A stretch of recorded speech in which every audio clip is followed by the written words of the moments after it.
江云，软软被你逼死了，你还在这站着！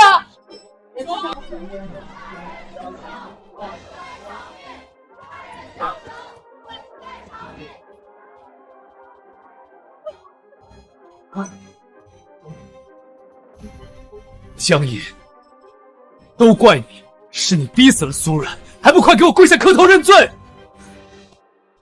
前世我信了他们的蛊惑，我跪下，我以为真的是我逼死了苏冉，网报铺天盖地，我成了杀人凶手，众叛亲离，江氏集团因此一落千丈，最后破产。父亲承受不住打击，脑溢血而死；母亲因为父亲的死而精神恍惚。我承受不住打击，选择了自杀。我死后，灵魂没有消散，发现苏冉不仅没死，反而还跟陆寒舟秘密结了婚。贾府是吧？这个事我要让你们吃不了兜着走。江隐，你还愣住干什么？还不快跪下！死亡证明呢？人都死了，你还在问这个？你到底是不是人？你逼死了软软，还要在他灵床上闹，你们连那个狗吃了吗？软软到死都没报警，只在遗书里求你放过他。没报警，那正好，我来报。江隐，都什么时候？别在理会上闹，把电话挂了。怎么，我报警你就这么怕呀？莫非是心虚？你既然不可跪，我就按着你跪。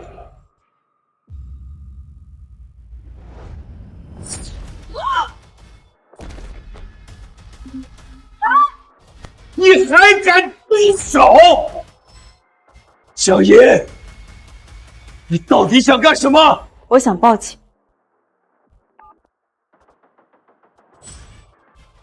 给我上！给我把他按住！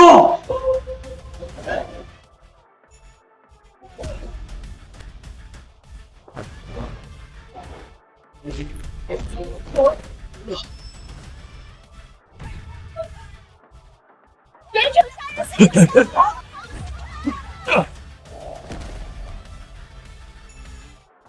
江隐，您好，这里是江城治安局，请问您遇到了什么情况？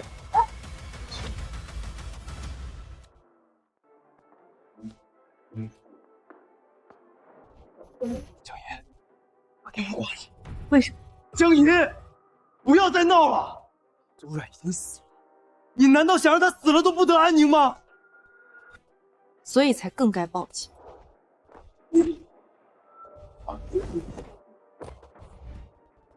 不长记性。喂，您好，请问您遇到了什么情况？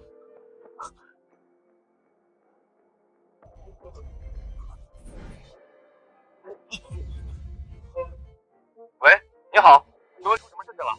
有人用遗书指控我逼死人命，地点在陆家私人会所。现在他们要求我在灵堂认罪。我请求警方核实死亡流程，必要时确认关内遗体身份。收到，请保持电话畅通，我们马上出警。江云，你怎么能这么狠？软软死的那么惨，你还要让他丝毫不得安宁。江隐，你别太过分，陆家的脸面不是你能踩的。江小姐，软软到死都在替你留体面，她做了那么多公益，救过那么多人，她没有报警，没有起诉，只在遗书里求你放过她。你为什么连她最后一点安宁都不肯给？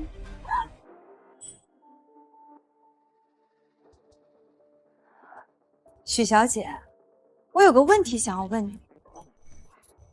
什么？你亲眼看见苏冉跳楼了？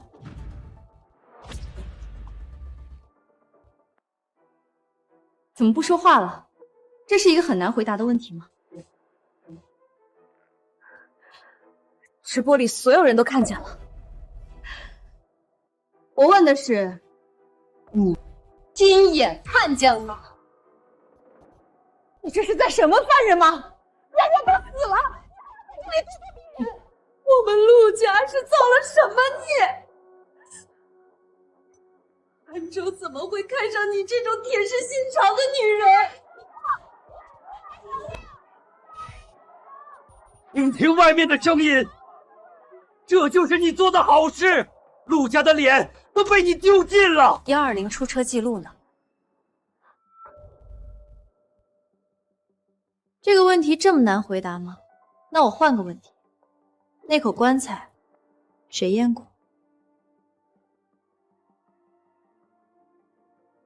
这个问题也这么难回答吗？那我再换一个问题，里面的人，你们谁确认过？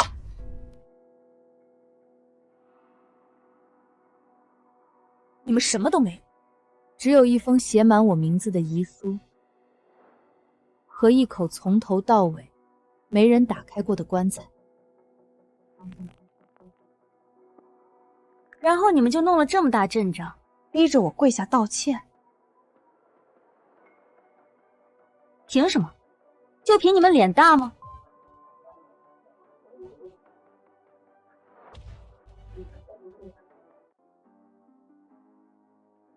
江银，你非要报警，莫非是想威胁我陆家？我告诉你江，我陆家可不是被吓大的，想要用警察威胁我们，门都没有。不是威胁，是提醒。你们陆家可以在灵堂审我，但法律不归你们陆家管。莹莹，阿姨知道你也不是故意的。软软那么善良，她在天佑里也一定会原谅你的。是啊，江银，我们两家马上就是亲家了，你只要现在认个错，给软软磕个头，道个歉，这件事儿就这么算了。只要你现在磕头道歉，你还是我陆寒州的夫人，我们两家还能继续交好。之前的一切，我们既往不咎。你笑什么？江银，你非要闹到警察面前才罢休吗？苏软已经死了，你还要让他被人查一遍？陆寒州，是你把我喊过来，遗书是你摔到我脸上，杀人凶手是你们先喊的。现在我只是让警察来查。你急什么？江银，你找死啊！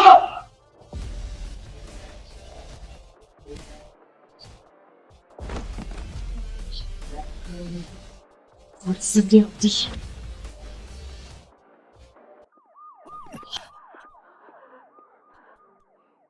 怎么不说话了？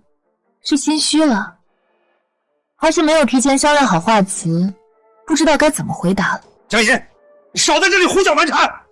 胡搅蛮缠？到底是谁在胡搅蛮缠？我觉得你们应该很清楚才对。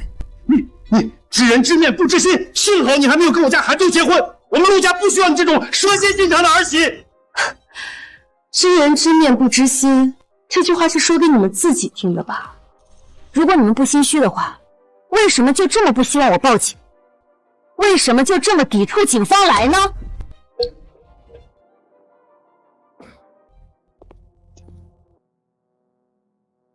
江小姐，警方当然可以来，只是有件事需要先向您说明。苏小姐家属已经委托陆家全权处理后事了，今晚就会按流程转送殡仪馆。家属是谁？苏小姐的父母。他们在哪儿？国外。人死3个小时，父母没到场，遗体没确认，陆家已经能替他转送殡仪馆。我们陆家好心帮软软处理后事，你倒好，处处挑刺。家属有远程授权。授权书呢？还有，你说今晚按流程转送殡仪馆，什么流程？遗体交接单呢？接收单位了，谁签的字？江小姐，这些文件涉及内部流程。内部流程？那你里面躺着的是不是交接簿？你连这交接单都拿不出来，凭什么传送？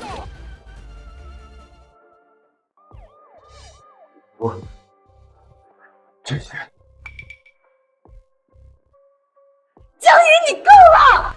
软软生前最爱美了，她最怕的就是难看。她从27楼摔下来，已经不成样子了。陆总不让你看，是不想让她死后还被人议论。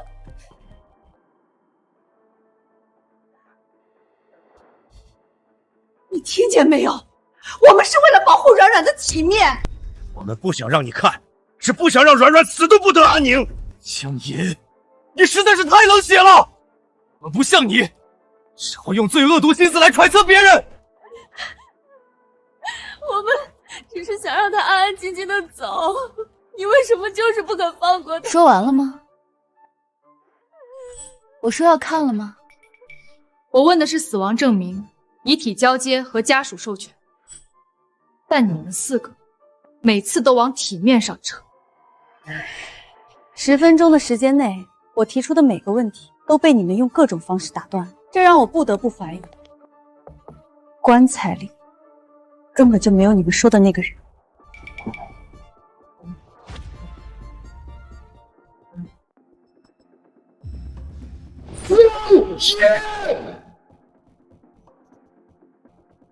你知道自己在说什么吗？知道。知道你还敢胡说八道！当着软软的遗像，你居然说出这种话！张小姐，软软已经死了，她活着的时候被你逼得退圈、被雪藏、被扯代言，她不报警是善良，不让她是体面。现在她死了，你连棺材都不敲开，你到底还有没有心啊？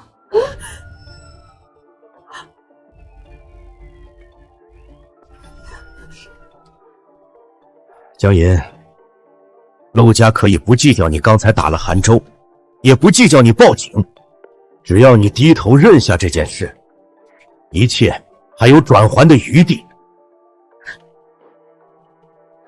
你听陆毅一句劝，陆毅是看着你长大的，你不是坏孩子，陆毅心里清楚，软软的事儿是个意外，你也不是故意的，我们都懂。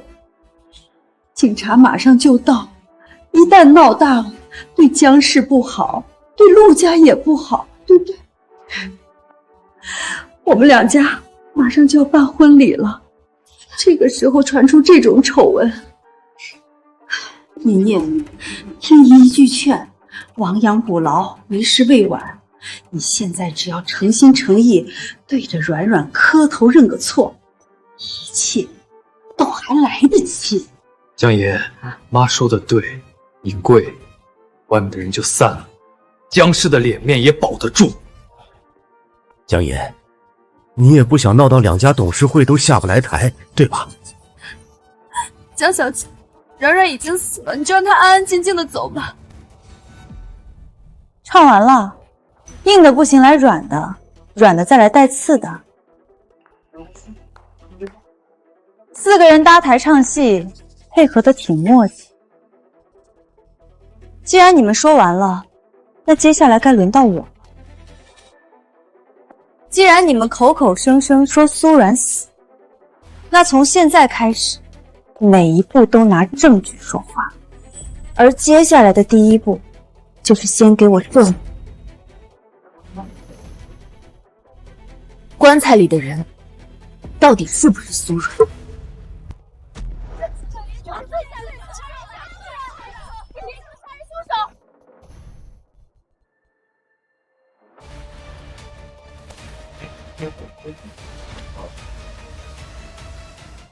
怎么回事？谁报的警？警察同志，辛苦了，辛苦了，这其实是家事，一点小误会。是啊，警察同志，江小姐和我们家软软生前有些误会，她一时想不开，情绪比较激动，所以才报警的。都是冲动。对，年轻人爱冲动，给你们添麻烦了，实在不好意思。谁是报案人？报案人先说话，其他人先在旁边等着。警察同志，这不是家事。有人用一封遗书指控我逼死人命，现在他们要求我必须在这灵堂之上下跪认罪。警察同志，不是这样的。现在还没有到你们说话的时候。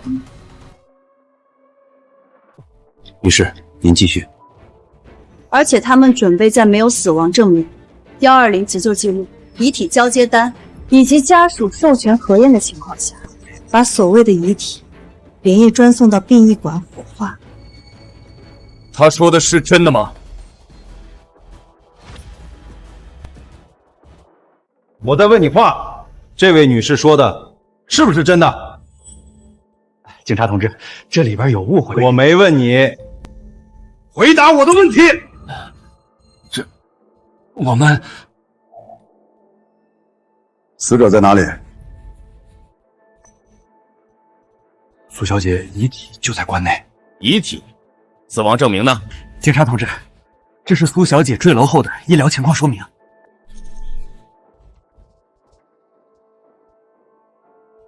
我要的是死亡医学证明，不是情况说明。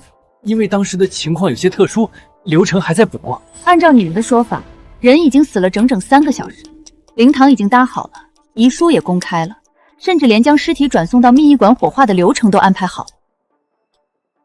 然后你告诉我，死亡证明还在补。江爷，你非要在警察面前咄咄逼人是吗？你有必要这样吗？这位女士，请你冷静一点。江女士只是提出了合理的疑问，你为什么这么情绪激动？不是我要咄咄逼人，而是你们实在是太把这件事情当儿戏了。陆阿姨，你可能忘了，我们江氏旗下足足有上百家医院，我从毕业后就一直在管理这些医院。警察同志，我很确定死亡流程不是这样的。好了，你们不要再东拉西扯的了。现在，立刻，马上，给我把死亡证明拿出来！拿不出来，就说明原因。怎么，都哑巴了？既然拿不出死亡证明，那就开棺验尸。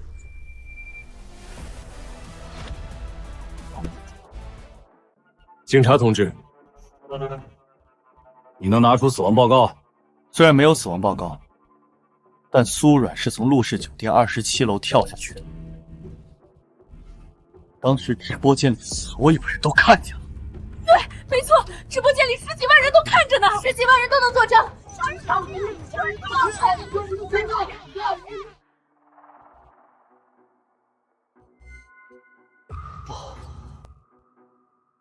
你们是看见他站在天台，还是看见他摔到地上？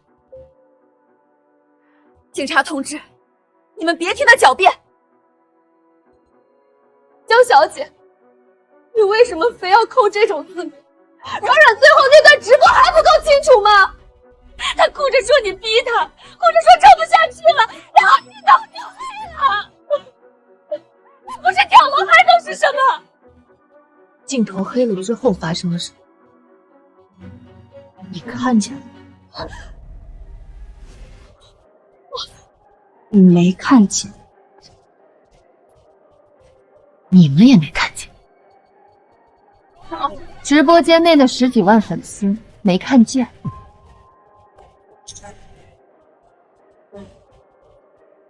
所有人都没看见。所以，警察同志，我要求核实。江女士说的没错，看见对方站在天台，不等于看见坠楼。急救记录呢？当时情况紧急。你不要说话，我问的是他。陆总喊私人医疗车送他去了陆氏合作医院，没有拨打120。私人医疗车来得更快。确实够快，快到120没记录，警方没到场，现场没封锁。唯独你们陆家的护报发得最快。你这个贱人，再在这里胡说八道，小心我撕了你的嘴！安静！江女士说的没错。陆先生，坠楼事件属于非正常死亡，按流程需要报警、保护现场、核实急救和死亡情况。你们为什么先把人带走？陆总只是心疼他，他不想让他被人围观。是的，我实在是不忍心。等一下，许曼，我有一个问题。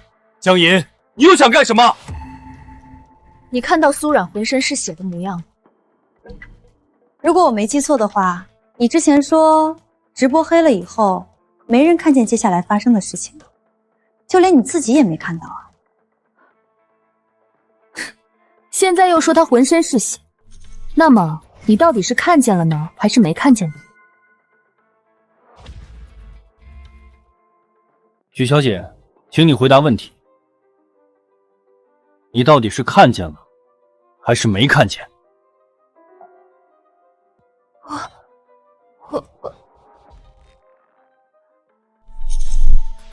警官，你们这是在审讯犯人吗？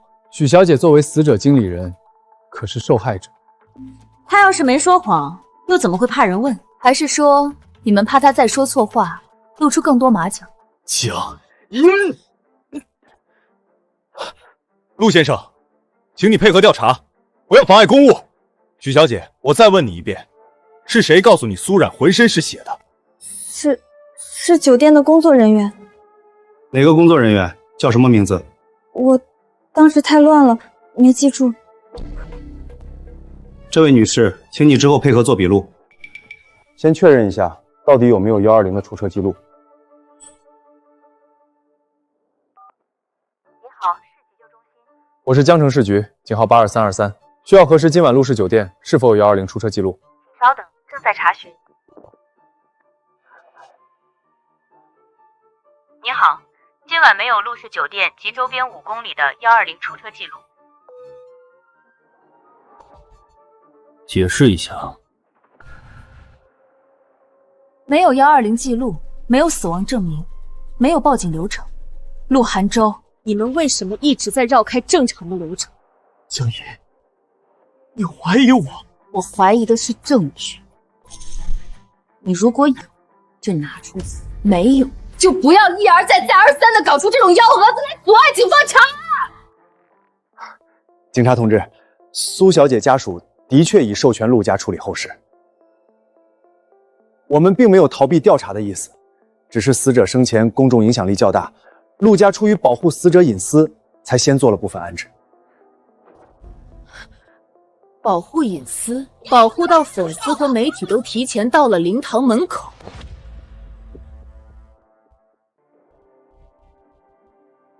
你刚才说家属已经授权了？授权书在哪里？在这里。同意陆家代为处理苏冉后事，同意转送殡仪馆，同意不公开遗体情况，最后还同意尽快火化。授权内容很完整，虽然有点着急了，但程序上说得过去。警察同志，能让我看一下吗？不行，这是我们和苏冉家属之间的事儿，你有什么资格看？而且你看了有什么用？连警察同志都说没问题了。你们不让我看，是怕我看出什么见不得人的问题？你少在这里胡搅蛮缠，我们只是不想再浪费时间。你现在应该做的是给阮儿跪下认错。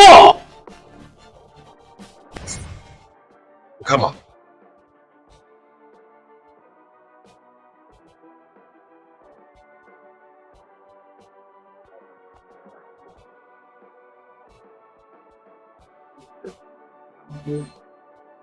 23点47分，苏冉所谓的坠楼时间是21点58分，2个小时不到的时间。送医确认死亡，通知远在国外的父母，跟他们沟通，拿到授权，再传回国内。然后你们搭好了灵堂，发了讣告，还喊来了这么多粉丝，顺便把我喊到这里来认罪。陆家办丧事的效率可真高啊！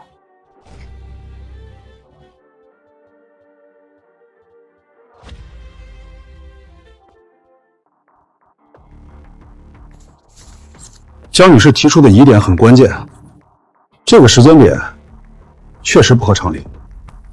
警察同志，这其中可能有什么误会？是不是误会？核实一下就知道了。请立刻联系授权人，我们需要通话核实。现在？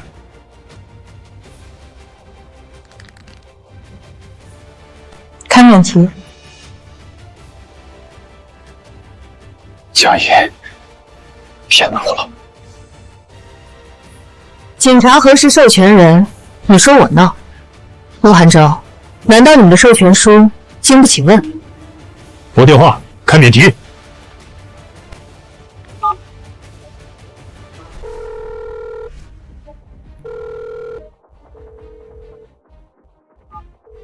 The number you have dialed is not in service. 这个号码需要核实，可能是国际线的问题。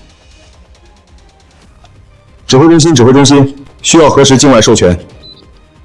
这份授权需要进一步核实，在核实清楚前，遗体不得擅自转移或火化。另外，我们需要依法核验关内遗体身份，并封存后续交接流程。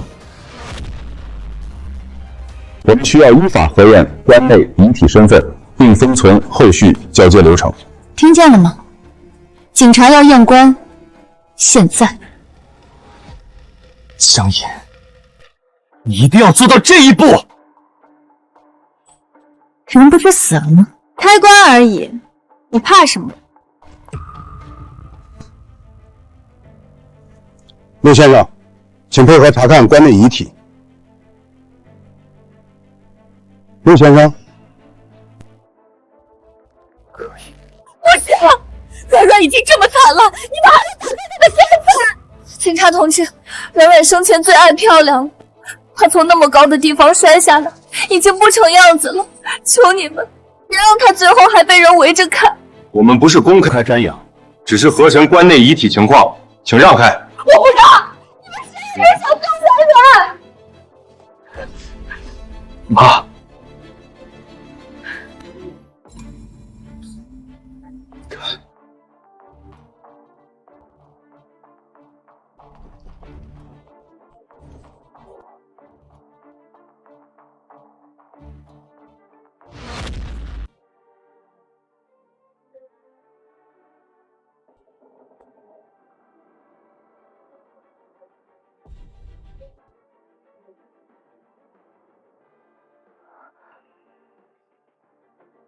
苏软，性别女，年龄26，转送单位陆氏合作医疗中心。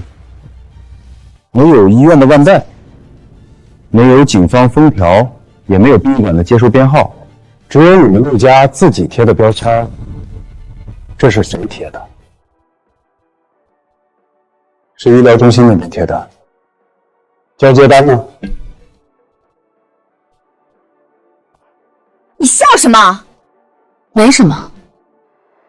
第一次知道人死以后身份确认竟然是靠一张贴纸。警官，这个不要妨碍警察办案。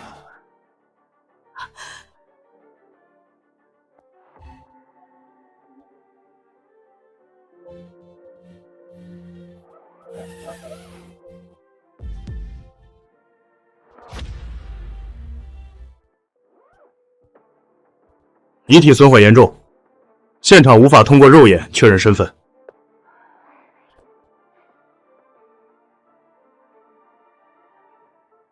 老公，当初要是江银那个贱人非要开棺验尸怎么办？放心，棺材里面我提前准备了一具跟你体型一模一样的毁容尸体。不过江氏集团怎么会倒得那么快？那当然是我的手笔。我不但在背后推动了江氏的破产，还买通了医生，换掉了江银他爸的药，他才会突发脑溢血。他妈该不会……一个精神恍惚的女人，在马路上被车撞死，很正常，不是吗？老公，你真是太厉害了！真以为你赢定了，高兴得太早。警察同志，我怀疑死者并不是苏软。都已经这样了，还要怎么确认？江云，你还没有良心了？你的良心难道被偷吃了吗？证据呢？你有什么证据？我没有证据，但是从我进门到现在，他们从一开始就谎话连篇，没有走任何正常程序，同时一而再再而三的干扰办案。我有这个怀疑，很合理吧？你冤枉啊！我们只是想让软软走得体面一点，怎么就成了谎话连篇了？安静！联系法医过来，立刻做身份核验。怎么，只是确认一下身份，你也拍？江一，够了。啊，够了，可我绝对还不够。我只是想让他安静的离开。离开？一个死人而已，要离开什么？离开这些难看的追问。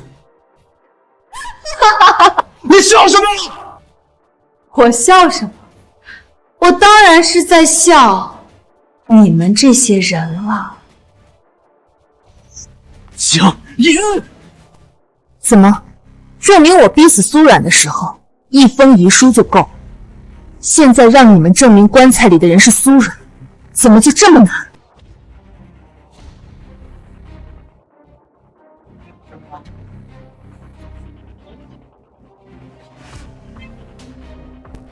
是交接单，警察同志，这个应该能说明我们的交接流程。这份交接单反而证明了你们的交接流程不合规。怎么可能？警察同志，你是不是搞错了？接收方没有签名，交接人没有签名，时间也没有填写，除了一个可笑的红印章外，没有任何其他有用信息。这只是一份无效的空白单罢了。可能是工作人员太匆忙，忘记补了。每一步都去，每一步都等着事后补。看来你们不是在办后事，而是在赶着毁尸灭迹。江银，嘴巴给我放干净点！什么叫毁尸灭迹？软软已经死了。我们陆家行得正，坐得直，你少在这里血口喷人！软软，你怎么这么苦命啊？死了都不得安生。言继续，我看你们待会儿还怎么演。安静！死亡证明没有，授权书存疑，现在连交接单也都是一张废纸。这具遗体，我们必须立刻进行身份鉴定。在调查结果出来前，你们所有人都必须随时配合传唤。警察同志，难道就不能先让软软入殡仪馆吗？他已经这么可怜了。遗体可以转送，但必须由警方监督并补齐交接流程，同时封存会所、酒店和医疗车相关记录，陆家不得私自处理。酒店记录也要封。案发地点在陆氏酒店，当然要封。什么？老公，你亲手开车撞死的那女人，不会出什么事情吧？放心吧，软软，你真以为我只撞死了江银他妈？老公，你什么意思？早在撞死那个老女人之前，我就在2线条那边撞死过人。还有别人？一家3口，已经1年了，尸体就被我藏在陆氏集团酒店我专属的总统包厢的冰柜里，安全了。陆寒舟，这一世我一定会揭穿你所有罪行的，法网恢恢，疏而不漏，你就给我等着吧。陆寒舟，你为什么这么怕封酒店记录？难不成你们陆氏集团的那家酒店里面藏着什么不可告人的秘密？你少往我身上泼脏水！泼脏水？你这种人都已经脏成什么样了，还需要我给你泼脏水？江银，警官，我要报警！江银人身攻击。4个月前，2仙桥。这个地方很熟悉吧？你怎么？我刚才说了，你们陆家做事每一步都缺，不只是办丧事的时候缺。二仙桥，4个月前，警官，如果我没有记错的话，4个月前二仙桥附近有一家3口失踪了。陆先生，这事儿待会儿也需要你说清楚。警察同志，棺材里的遗体，我建议现在就封存送检，时间拖得越久，有些人就越有时间动手脚。江女士，您放心好了，流程已经开始走了，法医已经在路上。陆寒舟，没想到的，你的那些秘密我全都知道，这一时我会一个一个把他们都挖出来，让你身败名裂。陆寒舟，没想到的，你的那些秘密我全都知道，这一时我会一个一个把他们都挖出来，让你身败名裂。接，警官，只是工作电话。接，开免提。张律，后门这边已经等了20分钟，你之前说今晚必须走，现在警戒线拉了，还按原计划吗？什么原计划？没有手续怎么走？你们不是说手续后面再补吗？谁让你联系后门车辆的？手续后面再补。看来不只是交接单和死亡证明啊。江银，放心吧，许曼，警方封存后谁都碰不了这口棺材的，你没必要这么紧张，放轻松。江银，你不是血口喷人。那你别怕，只要棺材里真的是苏然，谁都冤不了他，也冤不了你。后门执勤人员注意，扣住后门所有等待车辆，核对驾驶员身份。有道理，你们误会了，我只是提前做了一下预案而已。预案？没有死亡证明，没有交接手续，你做的是什么预案？警察同志，我们陆家只是想体面送走软软，真没别的意思。体面？手续不全就想从后门走，这叫体面？陆总，出去！陆寒舟，人这么着急的跑过来，跑得都快上气不接下气了，你却这么着急让他走，这是心虚呢，还是心虚呢？江银，你少在这里血口喷人！滚出去！没看到我们正在谈正事吗？是，站住！什么事儿？看着我的眼睛。是苏小姐。苏小姐昨晚寄存在会所的行李。行李怎么了？原本是安排了司机今晚要送去机场的，可司机刚刚打电话说他被警戒线拦在地下车库了，问行李还送不送？送去机场。尸骨未寒，行李先飞。那是他的私人物品，跟你无关。跟我无关。既然人死了，行李为什么要连夜送走？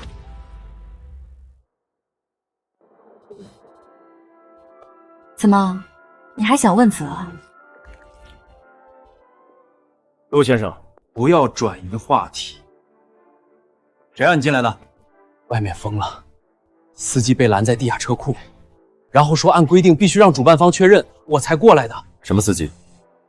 机场专车司机，原本是送苏小姐行李去机场的。谁安排的？陈小主。警察同志，陈潇是陆寒舟最信任的助理，跟了陆寒舟整整7年了。苏然死后3个小时，他的棺材在这里，他的行李却要去机场。陆寒舟，苏然的后事怎么还排了送机？江银，别阴阳怪气。那你解释。也许是软软生前安排，工作人员没来得及取消。伯母说的确实有道理，那就看记录吧。把寄存记录调出来。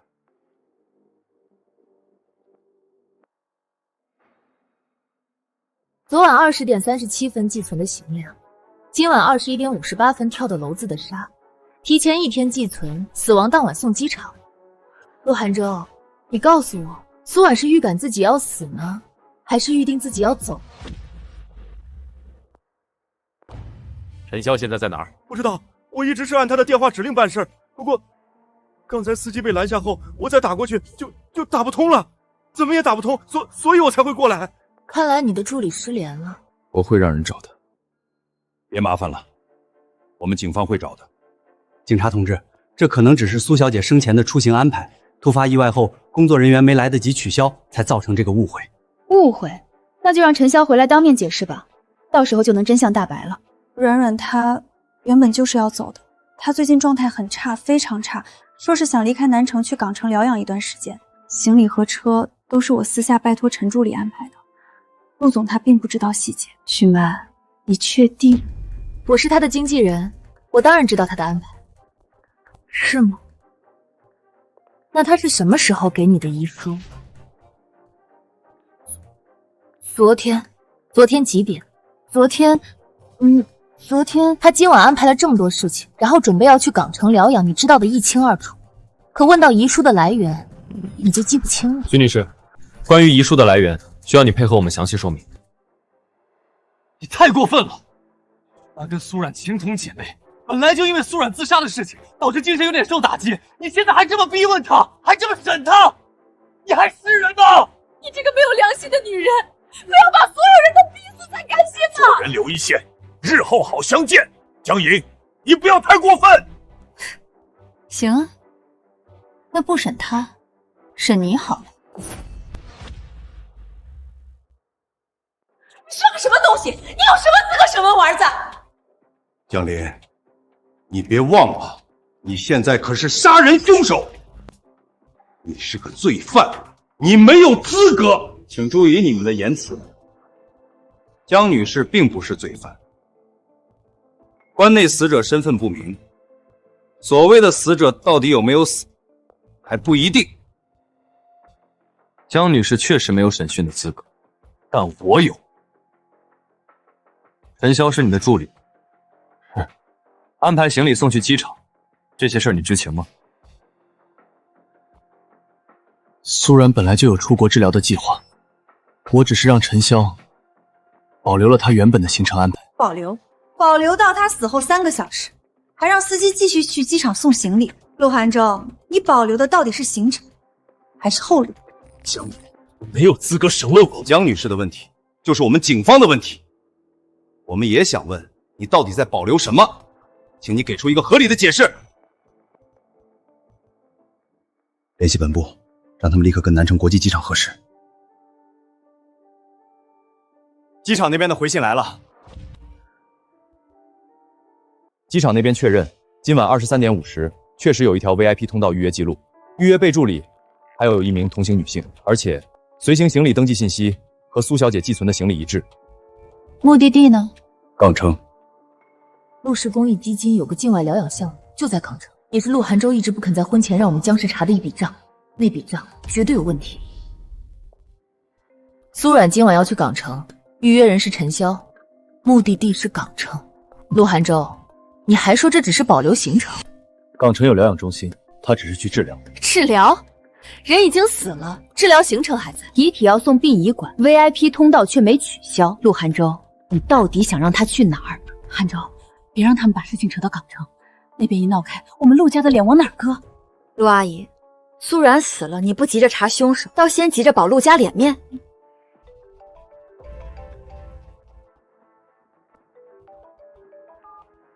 什么？机场那边又反馈，陈潇已经刷过 VIP 通道预约，他身边还有一个戴帽子和口罩的女人，身形和苏冉相似。机场警方已经临时拦下他们，正在核证证件。陆寒舟，棺材里躺着一个机场又拦下一个像苏冉，你要不要好好解释一下，今晚死到底是？陆寒舟，棺材里躺着一个苏冉，机场又拦下一个像苏冉的人，你要不要好好解释一下，今晚死的到底是谁？陆总，怎么不说话了？心虚了？可能只是单纯长得像而已。死鸭子嘴硬。什么情况？陈潇也拒绝说明他和那名女性的关系。陆总，陈潇失联了，但你和他的通话记录，总不会一起失联吧？江野，你有什么资格查我的手机？陆总，你没必要这么激动。我确实没有资格，我只是问你，敢不敢自己交出来？韩州手机里都是我们陆氏集团机密，凭什么给你看？我没让他给我看，我的意思是给警察看。你们信不过我，难道还信不过警察吗？陆先生，如果涉及相关联系记录，请配合提供。如果你拒绝，我们会依法调取。陆先生，请你配合。我没让他给我看，我的意思是给警察看。你们信不过我，难道还信不过警察吗？陆先生，如果涉及相关联系记录，请配合提供。如果你拒绝，我们会依法调取。陆先生，请你配合。好，警官，我没有删记录的习惯，你最好是解锁。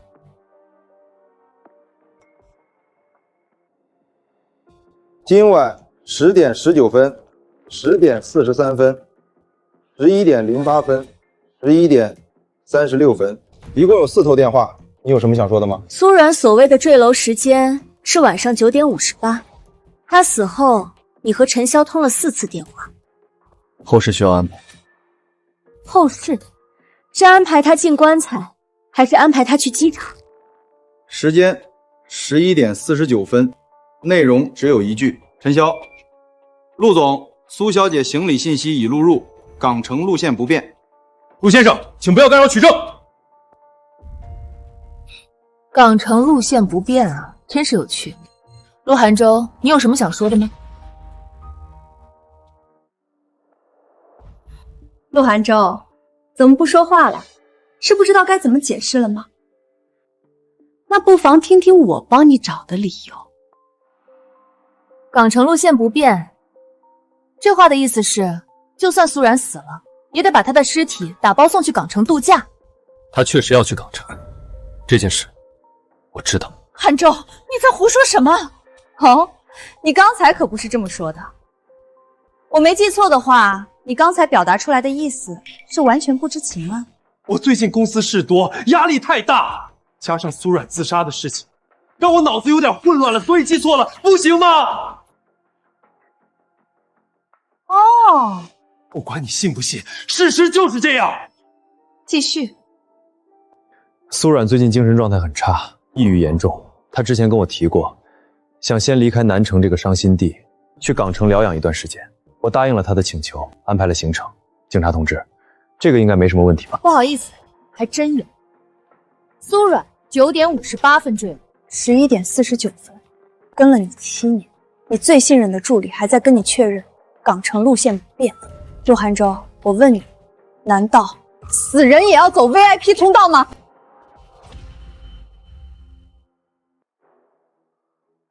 你这是强词夺理哦，那您倒是给我个合理的解释。可能是陈助理不知道阮阮已经出事了。对，一定是这样。陈助理一直在忙着安排行程，没接到通知。陈潇不知道，那这4通电话是谁跟陆寒舟打的？鬼吗？陈潇只是在保留原有的行程，我没有让他带任何人去机场。是吗？那就等陈潇的说法。警察同志，靠你们了。江女士，机场警方正在问询，相信很快就会有结果了。对了，还有遗书。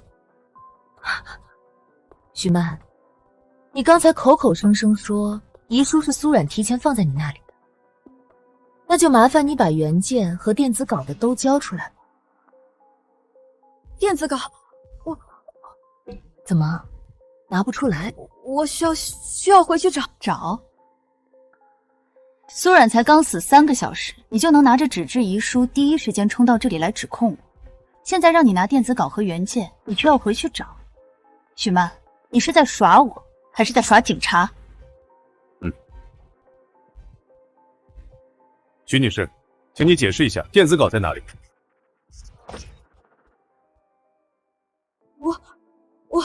纸质遗书是软软提前给我的，电子稿不在我手里。那在谁手里？软软那时候很痛苦，人痛苦的时候是会反复的。他留下遗书有什么奇怪的？确实不奇怪。人确实会反复，但文件不会。警官，我觉得文件从哪儿来的，就该查哪儿。遗书既然已经作为指控我的证据，那么我要求封存所有电子稿来源，包括许曼的电脑、手机、邮箱、苏汝工作室的后台，还有陆氏会所商务中心的电脑使用记录。你凭什么查我的电脑？凭什么？凭你拿出一封遗书，把我盯成杀人犯。徐女士，请你配合。看我做什么？联系网安，封存所有相关电子设备和会所商务中心电脑记录。万事俱备，只欠东风。把我盯成杀人犯。徐女士，请你配合。看我做什么？联系网安，封存所有相关电子设备和会所商务中心电脑记录。万事俱备，只欠东风。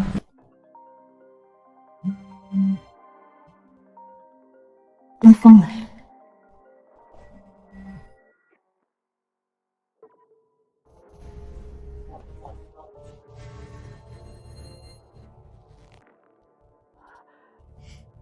看你们紧张的，手都要抓破了吧？闭嘴！怎么就这么怕听到机场的消息？根据机场警方反馈，那名女性所持港城护照信息真实，身份名叫周绵。看吧，潘州刚才怎么说来着的？他没有让陈潇带任何人去机场，场那个人只是单纯跟苏院长的姓而已。安静。不过对方拒绝采集指纹，同时，机场警方还在他随身包里发现一部手机，手机壳背面贴着一张备用卡，卡主的实名信息是苏软，而且1小时前才刚通过人脸完成实名认证。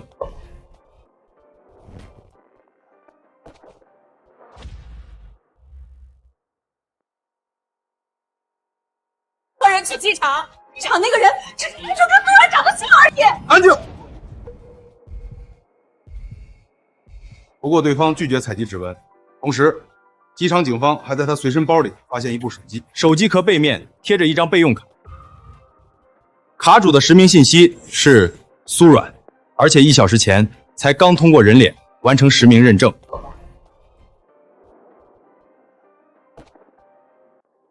怎么，陆阿姨，这就收不住了？这才只是个开始。江银，陆汉州，事到如今，你还有什么话想说？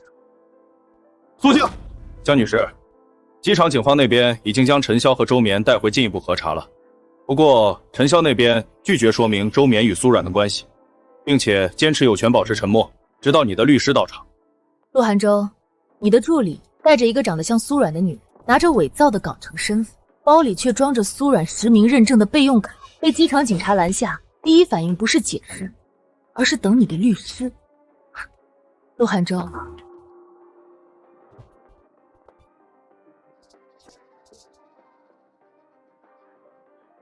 就算软软没死，也是被你逼得不敢回来。是你这个毒妇逼走了他，是你害的。陆寒舟，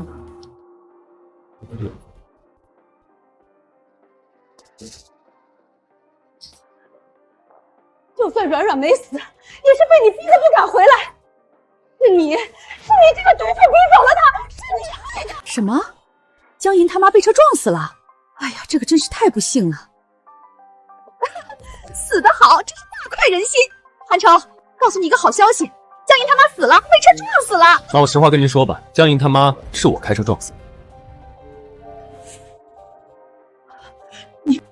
你没留下什么把柄吧？处理干净了吗？放心，处理得很干净。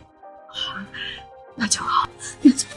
陆阿姨、陆寒舟，你们一个都跑不掉，我会亲手揭穿你们所有的真面目。什么看，江爷，一切都是你的问题。行，死了是我逼死的，没死是我逼他逃的。话都让你们说完了，既然如此，那你们想说就说吧。我选择相信警方。警察同志，关于这起案件，作为报案人，我申请从头梳理一下我的怀疑。江女士，您请说。第一，没有死亡证明，没有120急救记录，没有警方出警记录，甚至连法医的现场勘查都没有，他们就直接搭了灵堂。江女士，我都记下来了，还有吗？第二，所谓的遗书漏洞百出，时间对不上，来源经不起推敲，连许曼自己都说不清是什么时候拿到的。还有呢？第三，苏冉的行李提前1天寄存，他的经纪人安排好了一切，他的尸体还没确认身份，可去机场的车和 VIP 通道却都准备妥当了。警察同志，结合以上3点，我可以得出一个结论：所有的一切都指向一个事实，苏冉根本就没死，这一切都是一场针对我的骗局，是陆家在包庇他。你血口喷人！江银，若是再在这里颠倒黑白的话，我们两家从此就别再来往了。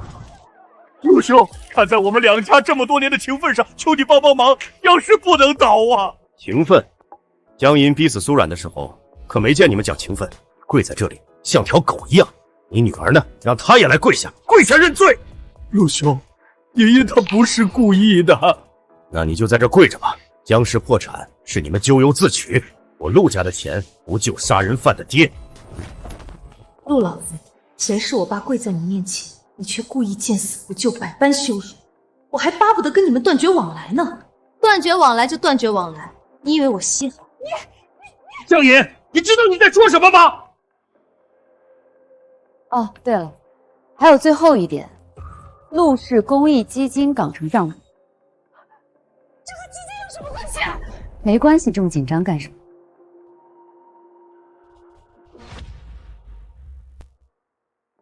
江银，你少在这里混淆视听，港城项目是公益，是慈善，跟这件事毫无关系。如果不相干，你这么紧张做什么？江银，你真的是够了，不要把不相干的事情扯进来。警察同志，你们千万别听他胡说，我们陆家做的都是善事，那个基金真的帮助了很多人。是啊，警官，我们陆家一向奉公守法，绝不会做违法乱纪的事。警官，我还是那句话，如果真的和陆氏公益基金港城项目没关系，他们根本没必要这么紧张。你这个……好了，都安静。陆先生，请立刻联系你的律师。同时，警方需要你配合提供陆氏酒店、会所医疗车以及公益基金港城项目所有相关人员的联系方式。陆先生，我会配合。早这样不就得了，非得在那边解释这解释那的。江银，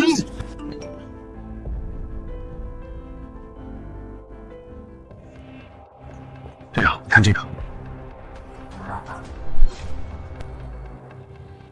徐女士，负责封存会所商务中心电脑的警员刚刚传来消息，他们在电脑里恢复了一个被恶意删除的文档，而这份文档的标题是“苏冉遗书最终版”。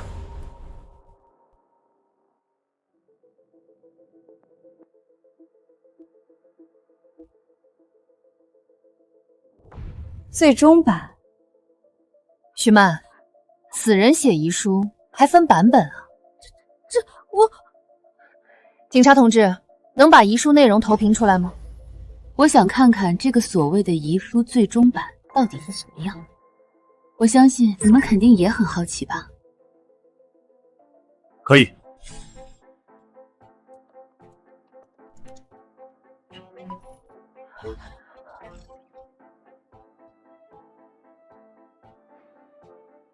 这肯定是伪造的，是他，一定是江银伪造的。伪造？陆阿姨，饭可以乱吃，话可不能乱说。警察同志，在你们进行下一步行动前，我需要澄清几点。首先，从我昨天开始，就一直在忙江氏集团的事务，连轴转了一整天。这一点，江氏集团总部至少有上百个员工可以给我证明。除了人证，还有物证，我可以确保我全程都处于监控视角之下，我说了什么，干了什么，都能一览无余。然后从进入这个灵堂开始，我就一直在这几个高清摄像头的视线里，我根本就没有机会去碰灵堂内的电脑。再然后，这份遗书的内容是指控我逼死苏软。陆阿姨，你觉得我会蠢到去伪造一份证据来定我自己的罪吗？还是你觉得在场的各位，包括警察同志，都跟你一样没有脑子，会相信这种荒唐的逻辑？最后，我明确告知你，你刚才毫无根据的指控已经构成了诽谤。我保留追究你法律责任的权利。打开吧。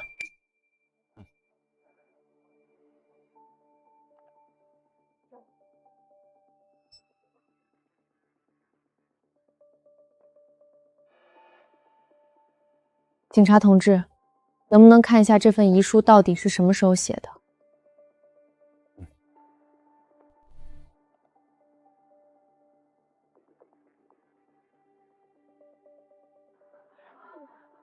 创建时间3天前，最后修改时间今晚22点17分。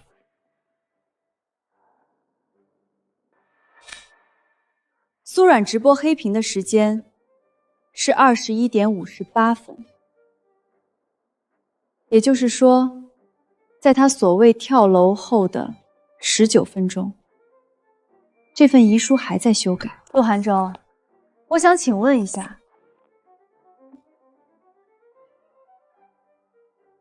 苏软到底是死了呢，还是没死？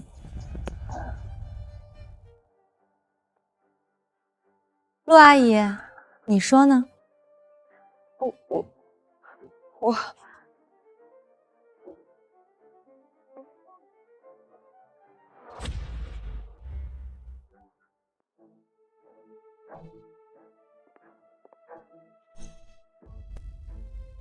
警察同志，这份遗书被修改过好几个版本，我申请查看遗书的所有历史版本。调出版本记录。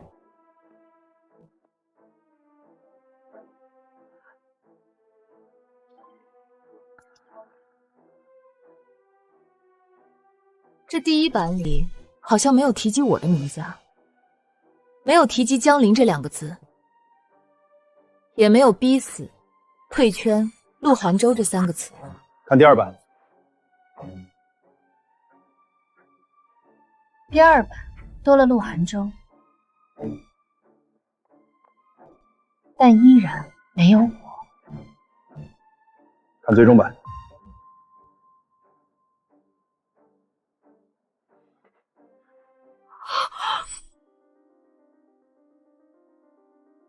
挺会改。第1版是离开南城，第2版是告别陆寒舟，最后一版就成了我逼死你们的公益女神。我不知道，我什么都不知道。别急着不知道，修改账号还没看呢。这份遗嘱到底是谁修改的，还不一定呢。调出修改账号信息。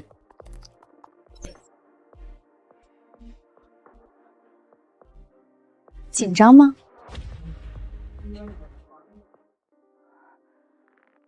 登录邮箱后缀陆氏集团。最近一次登录设备是你们陆氏会所商务中心3号电脑。登录人身份慢。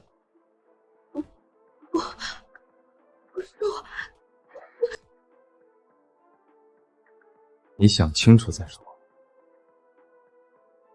陆总，许曼，你最好想清楚，一个人背黑锅，可没有好下场。江爷，你这是在威胁他吗？许曼，别怕，我们陆家永远是你的后盾。许曼，别怕，别让外人吓到，我们陆家会给你撑腰的。陆家同志，打掉了吧！江姨当众威胁许曼。警官，这种行为必须制止。我可没有威胁，我只是让他好好想想而已。你这分明就是威胁！大同志，你必须管管他。安静！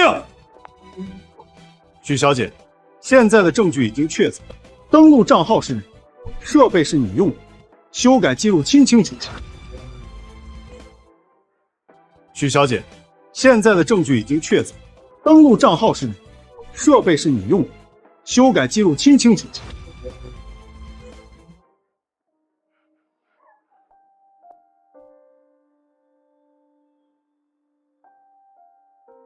我想清楚了，警官，许曼，你确定你想清楚了？警官，陆寒舟在威胁证人。陆先生，我们需要一个解释。警官，你们误会了，我只是怕许曼没想清楚。怕他没想清楚。陆总，你的怕可真是吓人啊！陆先生，请你不要妨碍证人作证，再有下次，我们会依法处理。想清楚。陆总，我想清楚，苏冉这3年的公益通稿是谁审的？港城疗养中心的宣传是谁签的？现在出了事，你们想让我一个人闭嘴！陆夫人，请你立刻退后。徐小姐，你接着说。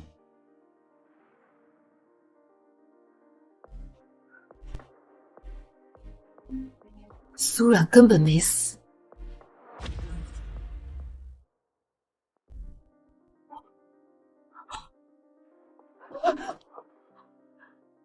这才刚开始就承受不住了，我前世承受的压力可比你们现在承受的大得多。杀人凶手江银去死！我没逼死苏冉，我真没有，我真的没有。妍妍，妈相信你。这才刚开始就承受不住了，这一世我要让你们身败名裂。还有吗？还有什么要交代的？遗书最后一版确实是我改的，可那是苏冉让我改的。他说只要江野一进陆家，就会查港城。妈，陆先生，这是最后一次警告，再有下次，我就以威胁证人罪逮捕你。他说只要江银背上这条人命，江氏就不敢再碰陆氏公益基金。港城项目，江小姐，你知道这个项目？知道。港城疗养中心是陆氏公益基金会旗下的项目，也是我们江氏和陆氏联姻前婚前协议里要查的最后一笔账，但陆氏那边却迟迟不肯给我们提供完整的账目。那只是正常的商业审计流程。是吗？那你为什么一直不肯让我碰？为什么苏冉的工作室和许曼的公关公司都从那条项目里拿过钱？以前拿患者隐私挡你，现在看来，你们挡的不是隐私，而是账。江小姐，你有相关材料吗？有。警察同志，这些是相关材料。无论是苏冉工作室还是许曼的公关公司，都收过陆氏港城疗养中心的钱，名目全部都是公益宣传和舆情维护。项目记录呢？为什么没有项目记录？是啊，为什么没有项目记录？明明钱都出去了，为什么项目记录是空着的？这个问题，我之前已经多次跟陆寒舟反映过了，但陆家一直不肯给我看完整账。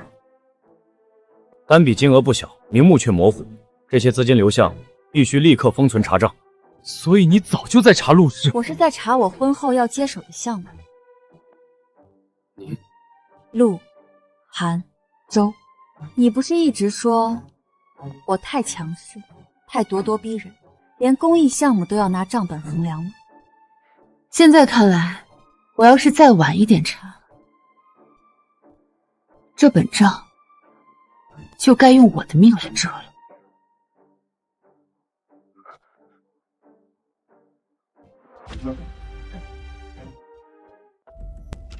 徐女士，江女士刚才提到的账目问题，陆氏公益基金港城项目，你作为公关负责人，经手过多少资金？请你现在给我们交代一下。我不清楚。许曼，你最好想清楚，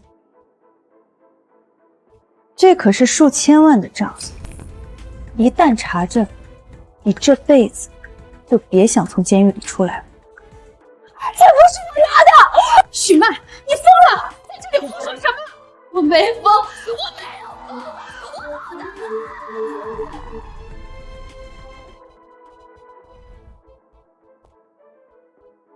你为什么不哭？你被陆总喊到灵堂前，外面全是粉丝和媒体，所有人都在说你逼死他，你为什么不先解释？为什么不求陆总相信你？为什么一上来就报警验尸？为什么？这跟我们计划的不一样，完全不一样，为什么会这样？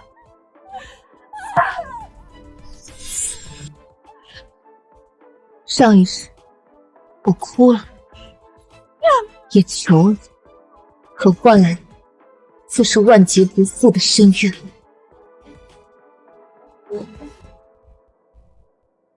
好在老天爷给了我重来一次的机会。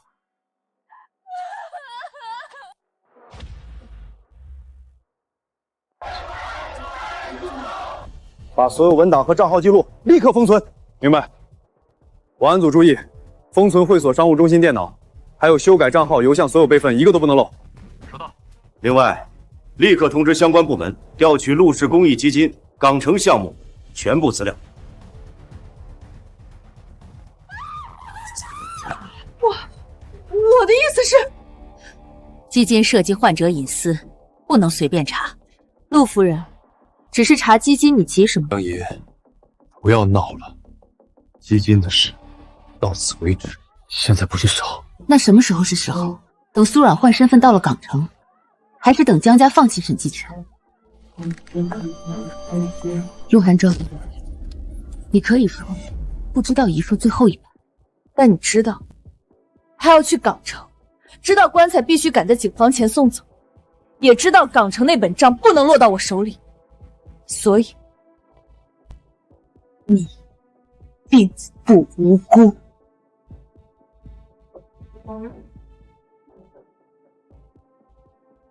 从这一刻起，没有人再敢说那是遗书了。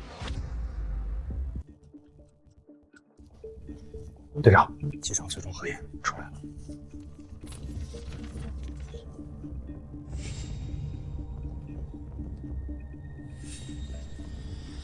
陆先生，周眠的随身手机里有苏冉私人账号的登录记录。除此之外，会所后台监控也调出来了。今晚，一名与苏冉身形相似的女性在会所换装离开。除此之外，陈潇也承认了 ，VIP 通道、行李登记、港城路线都是按你的要求保留的。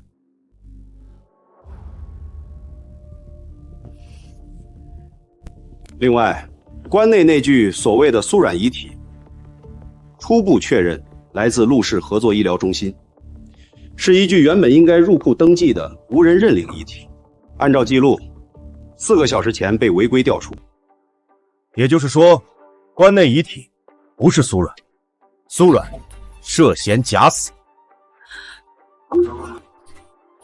终于查清楚了，棺材里的人不是苏冉，苏冉活得好好的，我现在应该不用跪下磕头了吧？江爷，我不知道许曼会把事情做成这样，我只是答应过苏冉帮她离开。陆寒舟，你说的这些话现在都已经不重要了，我只知道你从头到尾都知道，他苏冉要假死，这就够了。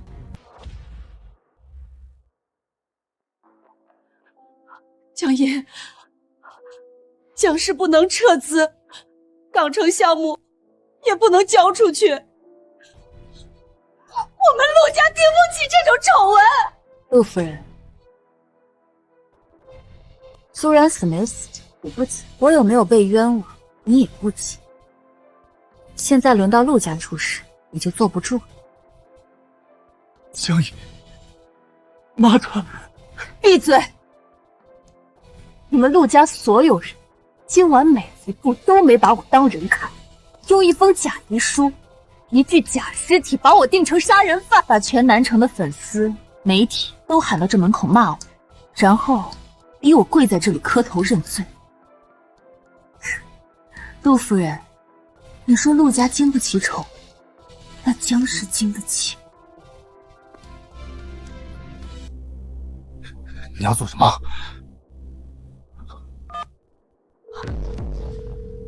江总，通知董事会。好的，您说。第一，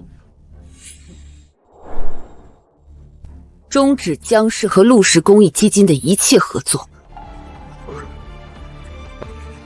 江银，你敢！第二，港城项目资料全部移交警方和监管。江银，不要冲动。第三，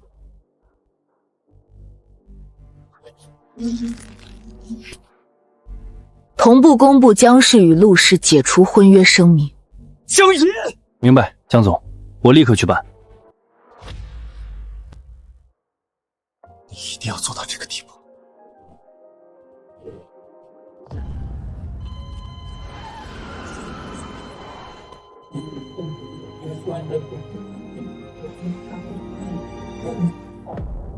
今晚你们每一步都没觉得自己过分，把我喊到灵堂前没觉得过分，让粉丝在外面骂我杀人凶手没觉得过分，用一具假尸体逼我下跪认罪也没觉得过分。现在轮到我退婚，你觉得过了？江爷，相信我，我没想过让你坐牢，我只是想让事情过去。我知道。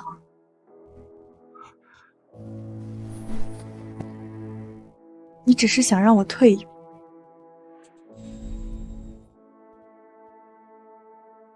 退到灵堂前认错，退到江氏不敢查账，退到你们所有人都体面。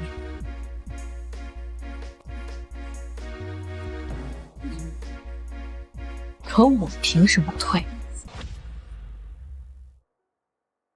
根据现有证据，苏阮涉嫌假死，陆家多人涉嫌包庇、伪造证据、妨碍公务，把他带走，移交进一步调查。警官，我只是按陆总的吩咐办事。有什么话，回去再说。陈潇和周眠，机场警方已经立案。陆氏合作医疗中心、会所商务中心、港城疗养项目，全部封存核查。陆涵州，你也得跟我们走一趟了。我跟你们走，但在我的律师到之前，我不会说任何话。这是你的权利，带走。江爷，你给我等着！放心，我不会给你这个机会。警察同志，我要举报陆涵州肇事逃逸。江爷，你给我闭嘴！4个月前，成华大道2仙桥。闭嘴！给我闭嘴！之前还没让你长记性是吗？江女士，你刚才说4个月前成华大道2仙桥到底发生了什么？他肇事逃逸，撞死了3个人，尸体不出意外，应该被他藏在2仙桥附近那所陆氏酒店了。江爷，你，陆涵州，别在这里你了，法网恢恢，疏而不漏。你想说什么，去跟法律说吧。